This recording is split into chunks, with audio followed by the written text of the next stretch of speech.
අද මේ වීඩියෝ එකෙන් අපේ ෆ්‍රී ෂූට් එක දවසේ වෙච්ච දේවල් අපේ ෆ්‍රී ෂූට් එක ප්ලෑන් කරපු විදිය ඕගලන්ට බලා ගන්න පුළුවන්. අද අප්‍රේල් 10 වෙනිදා වෙලාව පාන්දර 1:57යි. මේ අපි පිටත් වෙලා ඉන්නේ අපේ ෂූට් එක කරන ලොකේෂන් එකට යන්න. ඉතින් අයියයි මායි නංගි තමයි අද අපේ වාහනේ යන්නේ. අපි මේ මීරිගමින් කුරුණෑගලට හයිවේ එකේ දාලා යන ගමන් තමයි මේ ඉන්නේ. අපේ ලොකේෂන් එක කොහෙද කියලා මම වීඩියෝ එක අන්තිමටම කියන්නම්.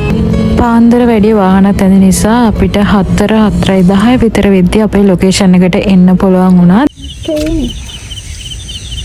ඉතින් ඇහෙනවනේ සද්දේ. අපි 4ට ආවට 5:05 කාල විතර වෙනකන් අපි මෙතන හිටියා. මම ගෙදරින් එද්දිම ලෑස්ති වෙලා ආවේ පොඩි සිම්පල් මේකප් එකක් කරගෙන ලෑස්ති වෙලා ආවේ. ඉතින් අයියා මෙහෙට ඇවිල්ලා තමයි ලෑස්ති වුනේ. අපි 5:00 විතර වෙද්දී ෂූට් එක පටන් ගන්න තමයි මේ හදන්නේ. අපේ ෆොටෝස් කරේ චමෝද් අයියා, චමෝද් දෙල්පේ ආරච්චි ෆොටෝග්‍රැෆි.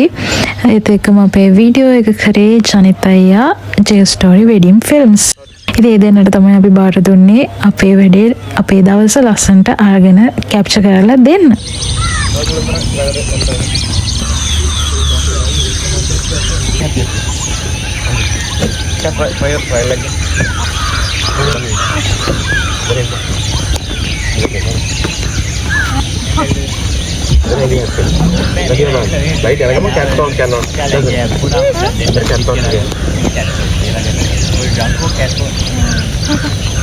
Mereka mau udah balain angin. Dan ini ambil kebunnya ada di kamu.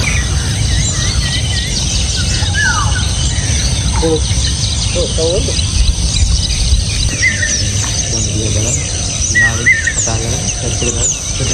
Shoot එකේ යන අතරතුරේදී මම කියන්නම් මම ඩ්‍රෙස් එක කරගත්තේ කොහොමද කියලා. මම ගැලපෙන විදිහේ ඇඳුමක් හොයන්න කෙල්ෆීල්ඩ් එකට ගියා, ජී ෆ්ලොක් එකට ගියා.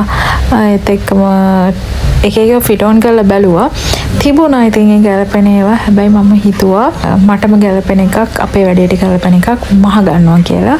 ඒකට මම තෝරගත්තේ HS Creations කියලා Instagram එකේ online shop එකක්. ඒගොල්ලෝ අපේ නංගි තමයි මට ඒක recommend කරේ. ඉතින් අපි ඒගොල්ලන්ගේ location එකට ගිහිල්ලා measurements දීලා අපිට ඕන විදිහට අපි කිව්ව විදිහට ඒ විදිහට ලස්සනට ඒගොල්ලෝ වැඩේ කරලා දුන්නා. ඉතින් වැඩ කරන්න හරිම ලේසි, recommend කරන්න පුළුවන් කට්ටියක් තමයි ඒ HS Creations ලා. ඒත් එක්කම ඒගොල්ලන්ගේ ගණනුත් හරිම සාධාරණයි. ඒත් එක්කම අපි boots ගත්තේ. boots කියලා නුගේගොඩ තියෙන shop එකකින්. ඒකේ full video එකක් මම කරලා තියෙනවා. බලන්න ඕන කෙනෙක් ඉන්නවනම් මම ඒකත් උඩින් ඇඩ් කරන්න. ඒක බගින් බලන්න පුළුවන්. කොටම් මේම කරගෙන පුළුවන් නේ. ආහරි. මේ කරගෙන හැමතිස්සෙම පුළුවන් හැම වෙලාවෙම 1 2 3.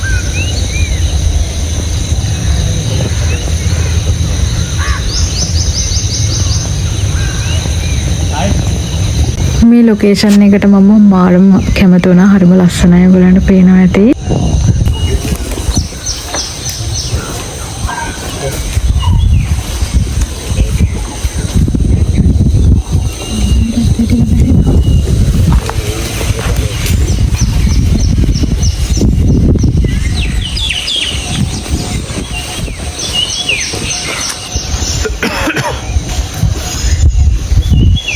මෙච්චර වෙලා අපේ නංගි තමයි වීඩියෝස් ටික අරලා කරන දුන්නේ. ඉතින් ඊට පස්සේ මගේ අතට ගත්තා ෆෝන් එක පොඩි වෙලාවකට.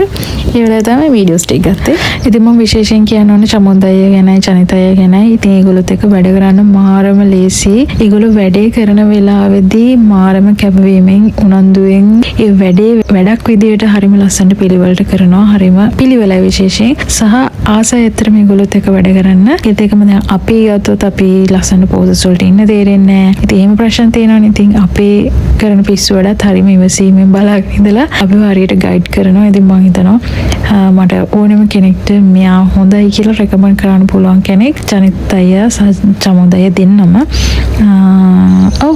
ඒත් එක්ක මම ෂූට් එක ගැන හිතද්දි ප්‍රී ෂූට් එකක් කරන්න ඕනි කියලා හිතද්දි මම චමෝද් අයියා තෝරගනිද්දි මම මොකද්ද කරන්නේ, අපි මොනවද අඳින්නේ, අපි අයියා මා ෂූට් මහතයිත් එක්කනේ. ඉතින් ඊවත් එක ගැලපෙන්න මොනවද අඳින්නේ කරන්න කියලා ලොකු අයිඩියා එකක් තිබුණේ නැහැ. ඉතින් මං හිතන්නේ අපිට හරිම ලස්සනට කන්සෙප්ට් එකක් හදලා දීලා ඉතින් අපි පොඩි පොඩි ඇඩ්ජස්ට්මන්ට් කරන්න ඕන අයියයි මටයි ගැලපෙන විදියට. ඉතින් ඒ වුණාට ඒ හැම දෙයක්ම හරිම ලස්සනට ප්ලෑන් කරා. ප්ලෑන් එක තියෙන දේවල් පොඩි පුංචි වෙනස්කම් තුනා. හැබැයි හැම සිටුේෂන් එකම හරිම ලස්සනට හැන්ඩල් කරා. ඒ දෙන්නම එකතු වෙලා ඉතින් මං හිතන්නේ මම ගත්ත හොඳ තීරණයක් අතර මේ දෙන්නව අපේ වැඩේට ජොයින් කරගත්ත එක. අපි දැන් මෙතන ඉඳන් තවත් තැනකට යන්න හදන්නේ. ඔය අපිට ඈතින් ඔය ගස් තුනක් පේන්නේ. අපි ඒ පැත්තට තමයි දැන් යන්න හදන්නේ. ඒ පැත්ත තවත් ලස්සනයි ඉතින්. ජාන් අපි. අපි වාහන දෙකක ආවේ. අයියයි මයිනන්ගේ අයියගේ වාහනේ, චමුද්දයිලගේ වාහනේ තමයි ඒගොල්ලෝ ආවේ. ඔව් එහෙම තමයි අපි ලොකේෂන් එකට ආවේ. අපි දෙන්නගේ පර්ෆෝමන්ස් අනුව ඩිපෙන්ඩ් වෙනවා. ඔව්.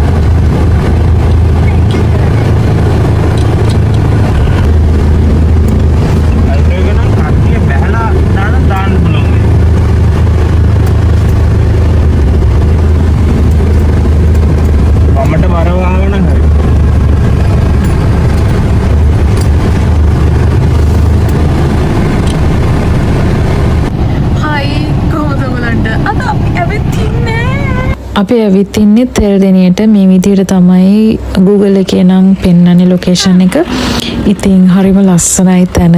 ඔයගලන්ට පේනවා ඇති වටේටම මාරම ලස්සනයි. හරිම ලස්සන ලෑන්ඩ්ස්කේප් එකක් තියෙන්නේ. ඒත් එකම අය මේ ඇඳගෙන ඉන්න කෝට්ස් වර්ග ගොඩාක් හවුස් ඔෆ් ෆැෂන් එකේ ගන්න තිබුණා. ලොකු කලෙක්ෂන් එකක් තිබ්බා ඒගොල්ලන් ගාව.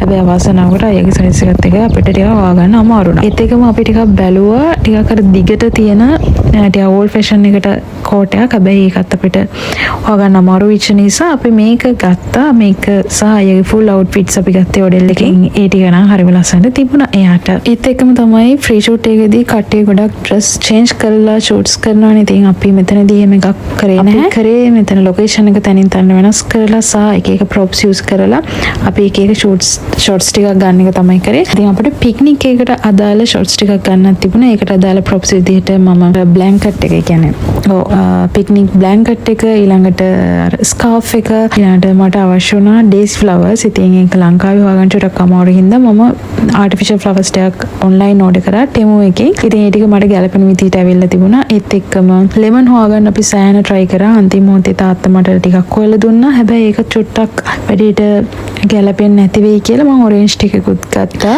ඒත් එක්කම අපි යූස් කරපු ග්ලාසස්, ඒත් එක්කම අර පොත, ඒ දෙකම මට නවදේ තමයි කියන දුන්නේ. බ්‍රෙඩ් එක, ග්‍රේප්ස්, ඒ ටික අයියා අපිට අරගෙන ආවා. මට කොහොමත් එතන බ්ලැන්කට් එක ගොඩාක් බිසි කරන්න ඕනුනේ නැහැ. සිම්පල් විදිහට තියාගන්න ඕනේ. ඉතින් ඒකත් එක්ක බඩු ටිකයි අපි එතනට එදා අරගෙන ගියේ. ඔතනින් පස්සේ අපේ නංගි වීඩියෝස් අරගෙන තින්නේ එයාගේවා. අපේවා එයා අරගෙන ලස්සනත් එක්ක එයා පැත්තකට වෙලා හිටියා වඩලා. අපේ ෂූට් එක 9:00 විතර වෙනකන් ගියා. මට හිතුණ දෙයක් තමයි වැඩි ඉවර වෙලා අපි මැද හරියකදී පොඩි ටච් අප් එකක් ගියා නම් හොඳයි කියලා. පොඩ්ඩක් කොණ්ඩේම අපව පීරගෙන එහෙම වුණා නම් හොඳයි කියලා. හැබැයි අපිට එහෙම කරන්න උනේ නැහැ.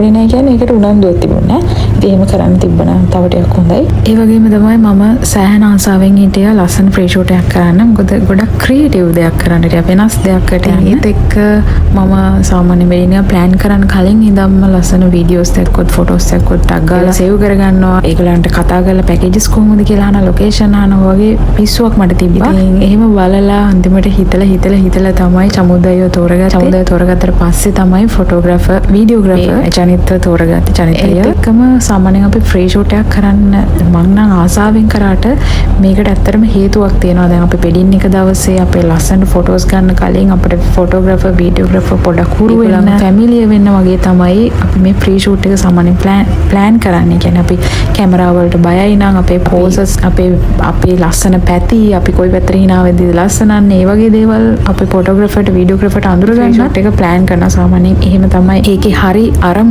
ඉතින් අපේ නම් වැඩිපුරම අයියයි මයි දෙන්නම කැමති වුණා. අයියට ජීප් එකට අදාළ ෂොට්ස් ගන්න සෑහෙන ආසාවක් තිබුණා. ඉතින් ඒකත් එක්ක තමයි අපි ෆ්‍රී ෂූට් එකක් ප්ලෑන් කරේ. ෆ්‍රී ෂූට් එකකදී අනිවාර්යයෙන්ම ඔයගොල්ලන්ගේ ෆොටෝග්‍රාෆර් අතේ ලොකු ඩියුටි එකක් තියෙනවා. එයාට ලොකු රෙස්පොන්සිබිලිටි එකක් තියෙනවා. ඉතින් ඒ නිසා හරිම කෙනෙක්ව තෝරගන්න එක අනිවාර්යෙන් බලන්න. ඔයාලගේ අයිඩියාස් උත් කන්සිඩර් කරනවාද කියලා බලන්න. එයා ඔයාටලට අදහස් දෙනවා නම් එයාලගේ කන්සෙප්ට් තියෙනවා නම් ඒව අනිවාර්යෙන්ම සලකා බලන්න. මොකද ඒගොල්ලන්ට හොඳ අයිඩියාස් තියෙනවා. ඒගොල්ලන් වැඩේ කරලා තියෙනවා. ඉතින් ඒ නිසා මම හිතන්නේ අපිට නම් ඒ සපෝට් එක උපරිමයටම හම්බ වුණා. අපේ ප්‍රීෂුට් එක ප්ලෑන් කරද්දී අපේ වේදන් ගැනත් අපි අනිවාර්යෙන් සැලකිලිමත් වෙන්න ඕන. මොකද අපි පැකේජ් එකක් සිලෙක්ට් කරපු පමණින් අපේ වැඩේ හරිම ලස්සනට වෙන්නේ නැහැ. අපේ ඇඳුම් ගැන, ඊළඟට අපේ hair and makeup එක, ඊට පස්සේ groom ගේ, bride ගේ දෙන්නගේම ඇඳුම්, ඊළඟට shoes, ඊළඟට අපි තව පුංචි earrings, ඒ වගේ දේවල් අපි use කරනවා නම් අපි ඒකට ගැළපෙන විදිහට අපි තෝරගන්නේ. concept එකක් තියෙනවා නම් ඒකට අදාළ items ඔය හැම එකකටම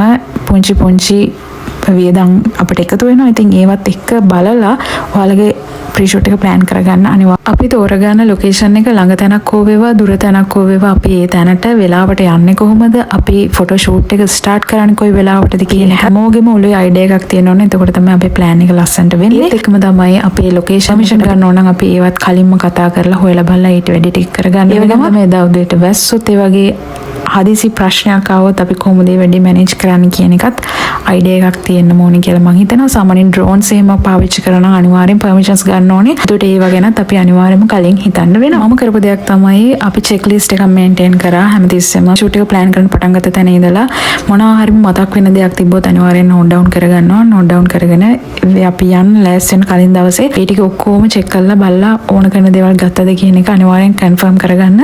නැත්නම් අපිට ඇත්තටම වැඩත් එක්ක අපි වෙඩින් එකත් එක්ක සෑහෙන ලොකු වැඩක් කරනවානේ. ඉතින් ඒකත් එක්ක එතනදී අපිට අමතක වෙන්න පුළුවන්. ඒ නිසා අනිවාර්යෙන් චෙක් ලිස්ට් එකක් මේන්ටේන් කරන එක ඒවා හැමතිස්සෙම චෙක් කරලා ඒ අවශ්‍ය දේවල් කලින් හදාගත්තද කියන එක අනිවාර්යෙන් බලන්න. ඒ වගේම තමයි අපිට මොනවා හරි අයිඩියා එකක් තියෙනවා නම් අපිට මොකක් හරි ප්‍රශ්නයක් තියෙනවා නම් අනිවාර්යෙන්ම මේ ෆොටෝග්‍රාෆර් වීඩියෝග්‍රාෆර්ත් එක්ක අනිවාර්යෙන් කතා කරන්න. අපිට අපි 4 දෙනාට ගෲප් එකක් තිබ්බා. ඒකට අපි ඒකේ මම නම් වදයක් වෙන තරමට මේ දෙන්නට කරදර කරන්නේ නැති එක දේවල් අහනවා හැමතිස්සෙම. අනිවාර්යෙන්ම ඕගොල්ලන්ගේ ඇඳුම් ලෑස්ති කරගත්තට පස්සේ ඒගොල්ලන්ට පෙන්නලා ඒගොල්ලන්ගේ අප්‍රූව් එක ගන්න. ඒක මම හිතනවා ගොඩක් වටිනවා කියලා. ෆිසිකල් අපි 4 දෙනා මීට් වුනේ නැහැ. අපි ඔන්ලයින් තමයි ඔක්කොම කතා කරගත්තේ. ඒ වුණාට වැඩේ හරිම ලස්සන පිළිවෙලට වුණා. මම ආස විදිහට මම කැමති විදිහට වැඩේ ලස්සනට කරලා දුන්නාට මම thank you කරනවා චමුදයටයි ජනිතයටයි. ඒකම තව මල්ලි කෙනෙකුත් ඇවිත් හිටියා මට නම් මතක නැහැ. ඉතින් යාට thank you. ඔය විදිහට තමයි මේ වීඩියෝ එක ඉවර වෙන්නේ. ඔයගලන්ට මොකක් හරි ප්‍රශ්නයක් තියෙනවා නම් පල්ලෙන් කමෙන්ට් එකක් දාන්න දෙයක් තියෙනවා නම් reply එකක් දාන්න. හරි එහෙනම් thank you වෙනකම් වීඩියෝ එක බලුවට. bye හැමෝටම ජය වේවා.